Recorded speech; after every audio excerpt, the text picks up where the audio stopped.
he wanted to be president by any means necessary, and I think he made deals, because he's a deal maker, to get ahead. And I think necessarily that involves compromise. He has become entrenched and assimilated into the GOP and all the special interests that support them. And Vance said this is the most important moment in his life, meeting Peter Thiel. And he's basically there to deliver the rubes back into the system. Nick Fuentes says that both Donald Trump and JD Vance are total disasters. I happen to agree, for some reasons that do overlap with Nick's and others that don't. But at the same time, in this clip, in the Tommy G show, he gets into why this disaster would spill over into a hypothetical JD Vance presidential administration, which, let's just be honest, doesn't look likely now on the trajectory that the Trump administration's on. But let's check it out. Please like the video and subscribe to the channel. Trump, his team coming in had the potential to really shake things up in a proper way. We thought finally the guy that fought against the system, he won, he's going to finally shake things up. And he instead became the system 2.0. Yep. And it's very confusing, very frustrating. I mean, I guess, what do you make of the trend of Trump's current administration? I totally agree. I didn't vote last year for that reason. I didn't vote for anybody. And the reason why is because you knew it was going to be this way based on how the money was moving last year.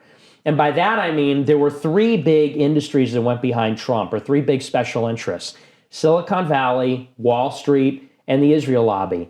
Miriam Adelson, pro-Israel, gave Trump $100 million. Tim Mellon, the banker, gave Trump $200 million. Elon Musk from Silicon Valley gave Trump almost $300 million. And so I knew a year ago, Trump is getting in because the system basically favors him.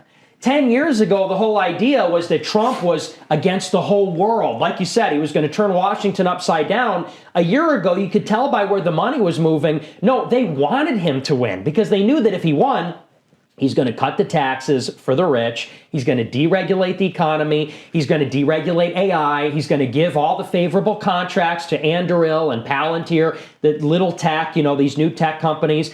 And he's going to do everything Israel wanted. So I think that Trump has effectively betrayed the movement. The America First, MAGA ideology, it's been a 180. And like you said, drain the swamp, he is the swamp. Scott Bessent comes from the Soros outfit. The Treasury Secretary, Rubio, this guy's campaign slogan was New American Century in 16, which is like, that was the name of the think tank that designed the Iraq War. So everywhere you look, he has become entrenched and assimilated into the GOP and all the special interests that support them. Yeah, I mostly totally agree with Nick on this. I will say that this was very evident before 1 year ago. Nick doesn't declare that, but he says, Trump's become the system, and that was evident to him a year ago. But at the same time, we could have seen the writing on the wall. Now, there was some evidence that the deep state did fear Trump in his first term. It turned out that they had no need to fear him because he's doubled down on protecting the deep state, protecting Israel's interests, the banking interests, big pharma, big tech, the military-industrial complex in so many ways. But at the same, because, they went after him for Russiagate for 2 to 3 years, that farcical scheme to try to undermine him, even when he was sending new offensive weapons to Ukraine for the first time in history, that he scoffed at Obama because Obama wouldn't even give him the weapons that he did, like the javelins. He was condemning Russia for giving Snowden safe haven. He was withdrawing from the INF Treaty unilaterally, and they tried to take him down as a Putin agent working from within the federal government. That is what their fears were, but he didn't exactly drain the swamp. Instead, he sided with and surrounded himself with swamp creatures like Mike Pompeo and John Bolton. But other than that, I agree with Nick. I mean, we should have seen this coming. The American people were already duped once, and even though he talked about, hey, Doge is going to come through and help and cut and slash government and no new wars, and, maybe I made some mistakes in the first term, but I've learned how Washington works. It just doesn't seem to be coming to fruition. I think people that were bullish on Trump initially thought he has enough money that he can't be bought and he doesn't even need more money, so that he's sort of beyond that type of influence. Would you say that he's proved that he actually can be bought and is bought? I don't know that he was necessarily bought, strictly speaking. I think that He wanted to be president by any means necessary, and I think he made deals, because he's a deal maker, to get ahead. And I think necessarily that involves compromise. And then I think what happened after he left office the last time is that he knew he was under the gun. If he didn't win in 24, he would have went to jail. So this was a situation where you win or you go to jail for the rest of your life. And basically, You think it was that serious for him? It was. He had the charges in 4 jurisdictions, in Georgia, New York, 2 charges from the feds, or 2 sets of charges. And if he was not able to win and pardon himself and escape the jurisdiction of New York and Georgia, he would have went to prison or house arrest forever. So he had to win, and winning involved cutting some deals. So I think he certainly made a deal to get out of jail. Yeah, certainly we see the influence from the Israel lobby, Miriam Adelson giving $100 billion, or $100 million, I'm sorry. I think Elon Musk giving him 300 this term. And the Adelsons have always really supported him on all of his presidential runs. He can be bought, because that was the litmus test. If you don't believe he can be bought just because he is a billionaire, look at who he put in his cabinet. The United States general public is not 100% Israel first, beholden to Israel, but every single cabinet level appointee in his cabinet is pro-Israel to a T. What are the coincidences of that? This was clearly filtered through the Miriam Adelson, filtration process, where she got to decide who his presidential cabinet would be, and that's why it's filled with deep state stooges like Kash Patel and Pam Bondi, and neocons like Marco Rubio and Mike Huckabee and Mike Waltz, who's now gone but was there too. Now you just got another neocon fill-in with Marco Rubio doing both roles. Do you think he would have deserved to go to jail? No, I think they did that. There's a very simple rule in politics, which is if you come at the king, you can't miss. And that's what Trump did. He went at the institutions. He went at the left-wing hegemonic system. He missed. He lost. They overthrew him in 2020. And then they were going to throw him in jail. They were going to throw him in jail and throw away the key. So that was the mistake that he made. Do you think Trump will be able to, because some say that he's a populist, do you think he'll be able to correct this ship in time to set up the Republicans for a win in 2028? Or do you think this ship is too far off course that it's going to be a big sweep going forward for the next few years?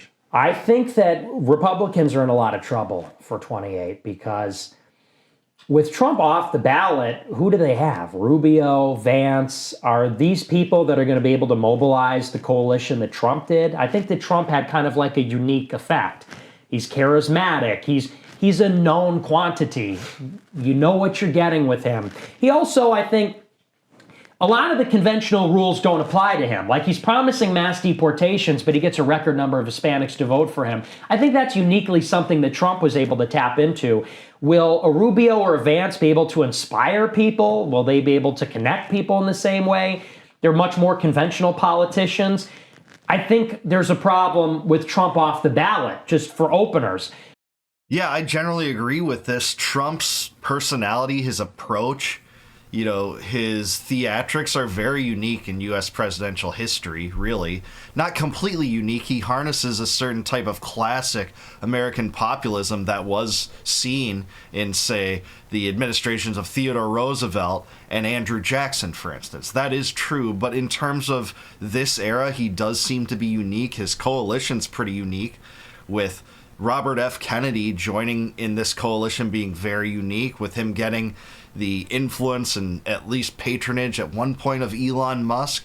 This was a unique coalition that did span different aspects of the political spectrum, so to speak, and I don't think that Marco Rubio could energize that whatsoever. JD Vance is better at presenting, I think, than a lot of people think. I hate to say that because I'm not a Vance fan, but I don't think he has that cult of personality around him either. He's pretty orchestrated, and he's been pretty astroturfed. His entire political rise has been from, people like Peter Thiel. But beyond that, I think there's a real problem with how Trump has been governing. If things keep going the way they are, if the economy doesn't get much better, if we're still in the war in Ukraine in a few years, if we're responsible for more devastation in Gaza, I don't know that Republicans are going to be able to make a case that people are better off 4 years after Trump. So Yeah, definitely they won't be, and they're in trouble in 2026. Let's not just say 2028, but also 2026 on this trajectory where Trump, I think, has like 35% approval ratings. They've completely tanked, and all the evidence points to the Epstein cover-up being the biggest reason for that, but also war in Iran, the Ukraine war continuing, costs rising because of inflation, even while Trump insists that costs are low. You know, they're going down, and it's like, no, by going down, that would mean that there would be actual deflation. But actually what's happening is the dollar is still being debased. It's just being debased slightly less than it was at the highest rate in history. That's what we have going. I think they're going to, obviously there's a lot of game left. We're only a year in, not even to the Trump administration. But if it keeps going like this, they're going to have problems.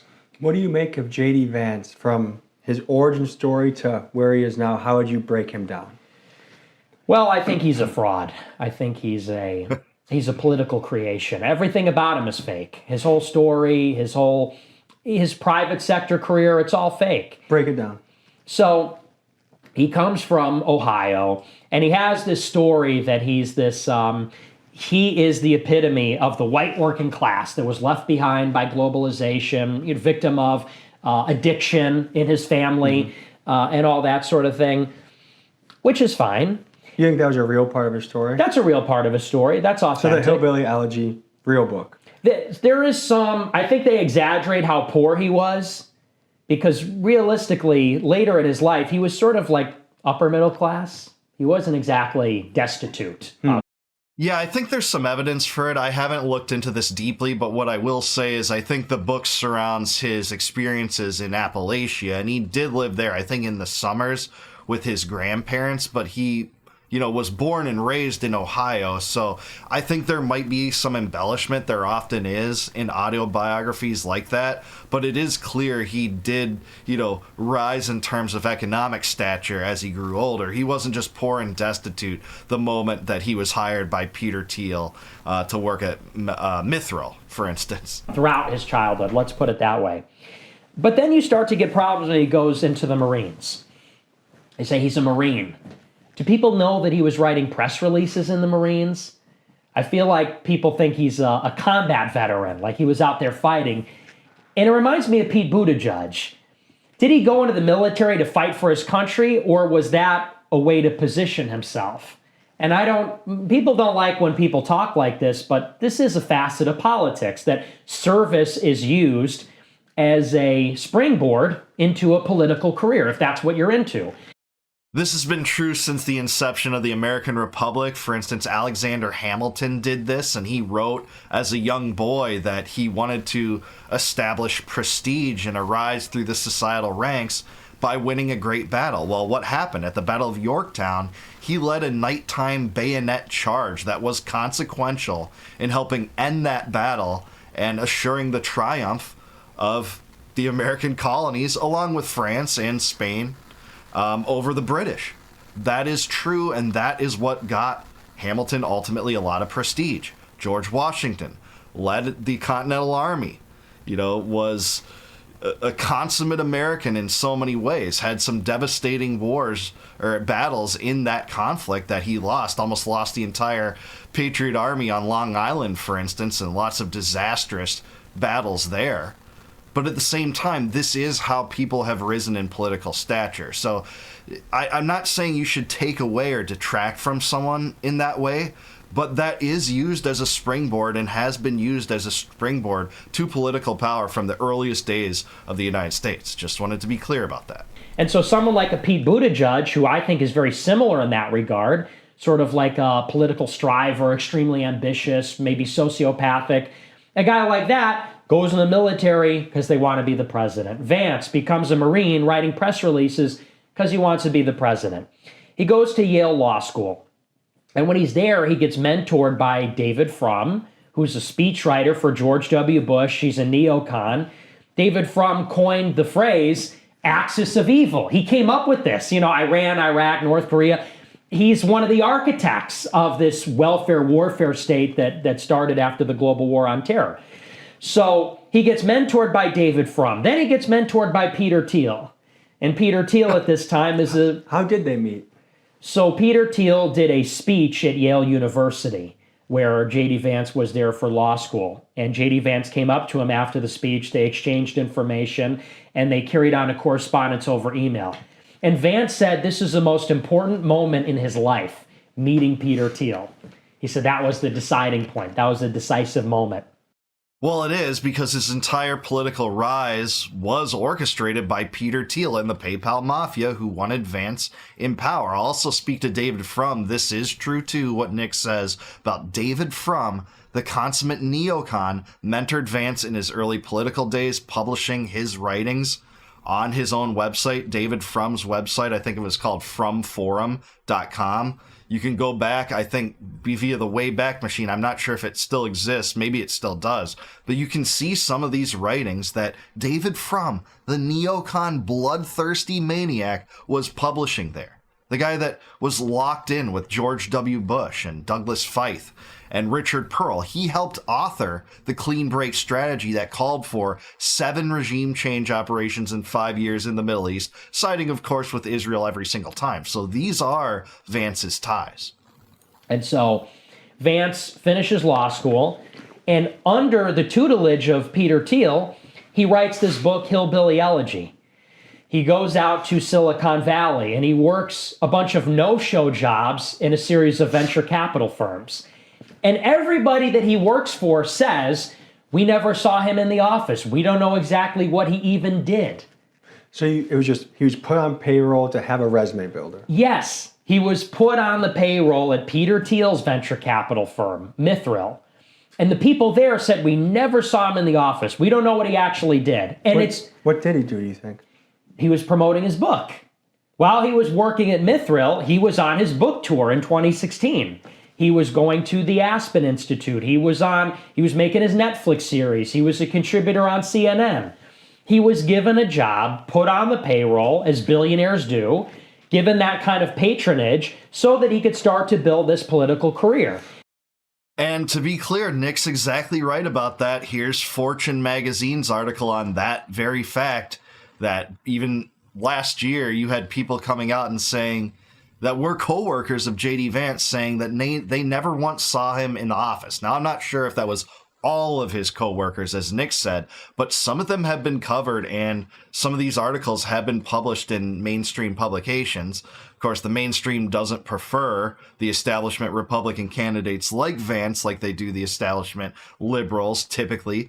So, they might have incentive to smear him, especially during a presidential campaign. But there are firsthand accounts of this being true. And Nick deserves some recognition for being right about this, because that's been totally swept under the rug by much of Vance's and Trump's support base. That's for sure. And so he's building this resume as a Marine, as a venture capitalist. And by the way, what is Mithril? It's a VC firm. What does VC specialize in? High-risk startups, tech startups in Silicon Valley. And maybe that doesn't mean anything to people, but that is where the money is. The biggest movers in the stock market are the tech companies. It's Amazon, Microsoft, Netflix, Apple, NVIDIA. These are the big companies. So if you're JD Vance working for Thiel, who's a tech mogul from PayPal Mafia, it's not just any no-show job. You're ingratiating yourself with the next billionaire class.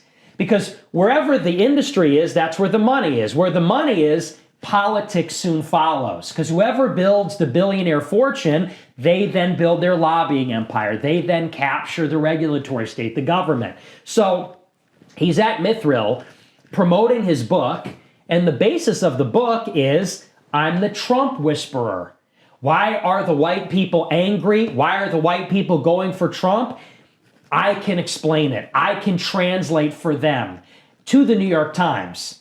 The New York Times looks at them as hillbillies. They're knuckle-dragging primitives. They're racist. They're coarse. They're illiterate. And Vance comes and says, I went to Yale. I was one of them, but I went to Yale. And I can speak their language. And here's what they're really saying.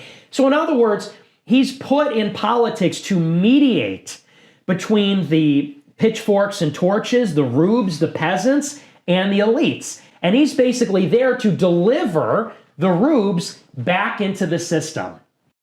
Yeah, I think this is undeniable, and that is what the policies of Vance come to be, is essentially this idea of tying yourself to little tech and big tech and getting beneficial contracts for those you surround yourself, like Peter Thiel, like David Frum, who, most of the neocons have been tied into the military-industrial conflict after they left office. Imagine that. What a coincidence that is, right? And people like Lucky Palmer and Anduril and people that want to build, smart mechanisms. And I don't mean smart in the way that we should admire that. I mean smart in that the government has outright control of your doings and will expand the surveillance state beyond what it already is under the NSA program that Snowden blew the cover off. But now you have Palantir and data aggregation services helping the CIA propagandize Americans, sell foreign wars, and decide who is going to live and die in Gaza. That is what Palantir and the Peter Thiel empire is tied into. And that's what Vance is here to support. Now, whether or not you think he can win in 2028, that is his angle, and it shouldn't be ignored. He's there to go to the New York Times and say, this is why they're angry, and he's going to go to the peasants and say, I'm one of you. Trust me, I'll fix it. But in the meantime, he's at Mithril shaking hands with all of the future Palantir, Anduril, all the future SpaceX, Tesla people that are going to be running the government. And so this is his venture capital career. This is in the mid to late 2010s where he's doing this. And the big problem for him, of course, is that Trump wins the election. Why is this a problem?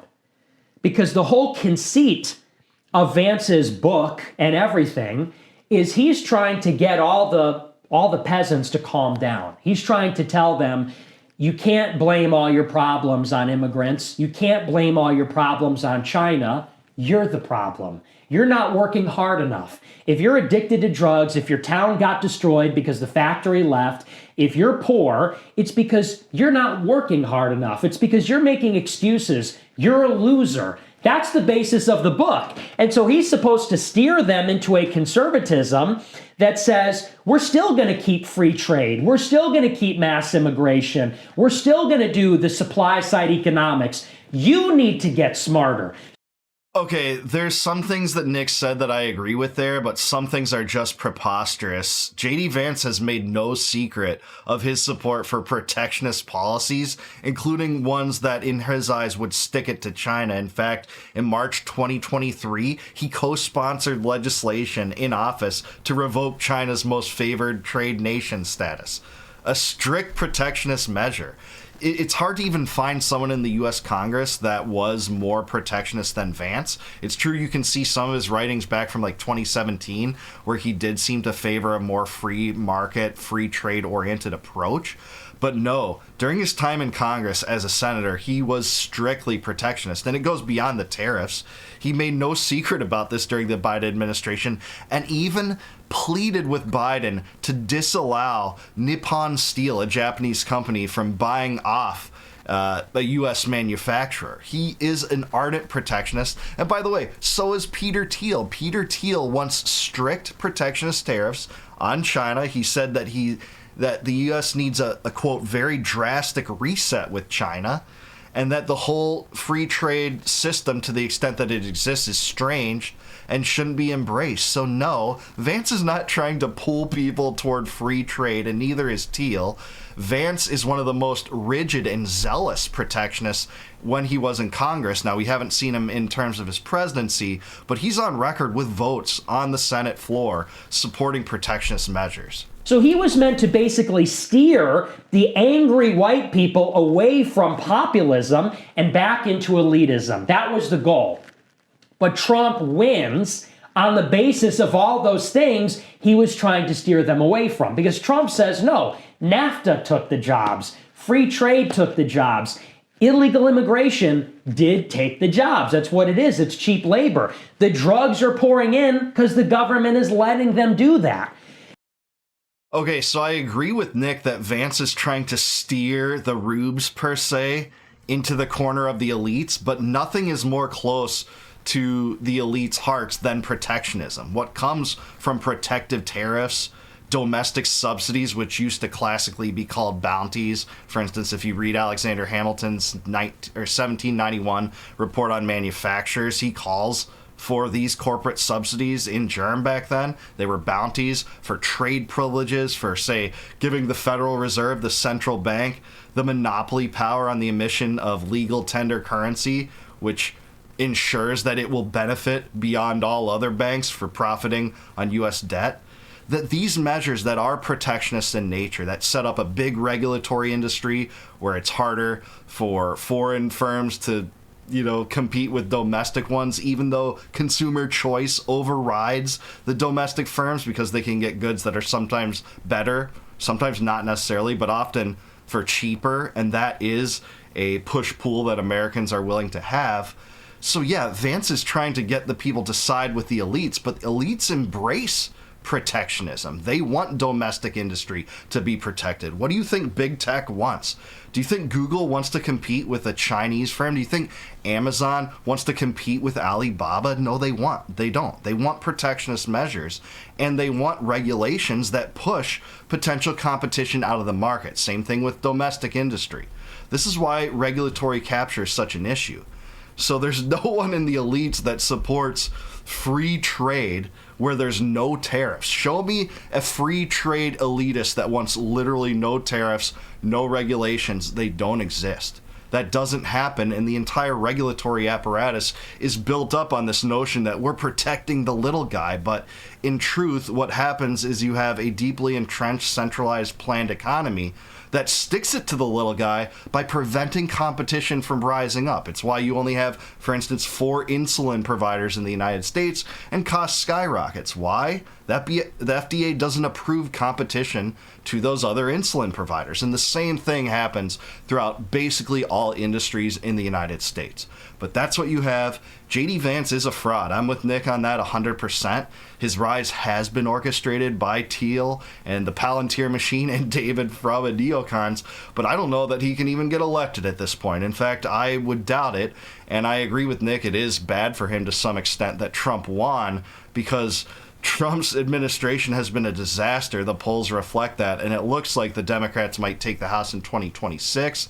There's a lot of time before the next election, almost 3 years, but at the same time, it doesn't look good on the path that we're on for the Republicans to win again in 2028. It's not impossible. A lot can happen. You don't know who the Democrats are going to throw at him. Might be in a disaster like Kamala Harris and Tim Walz again, but who knows?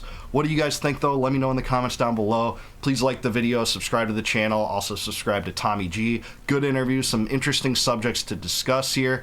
Somewhat agreed with Nick here. Actually, I'd say largely agreed with him. Just thought on the Thiel and Vance are not fans of free trade by any stretch of the imagination. Let's just be real about that.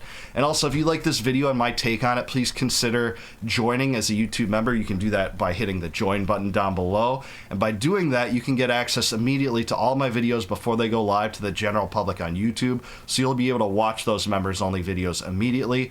Also, if you want a free copy of my first book, Compact of the Republic, click the link in the description below. It'll send you off to a website. All you do is plug in your email, so I'll send you in PDF form a full version of that book, free of charge, no obligation, just because I appreciate you watching. And until I see you guys next time, no more war, no more debt, no more inflation, and no more empire.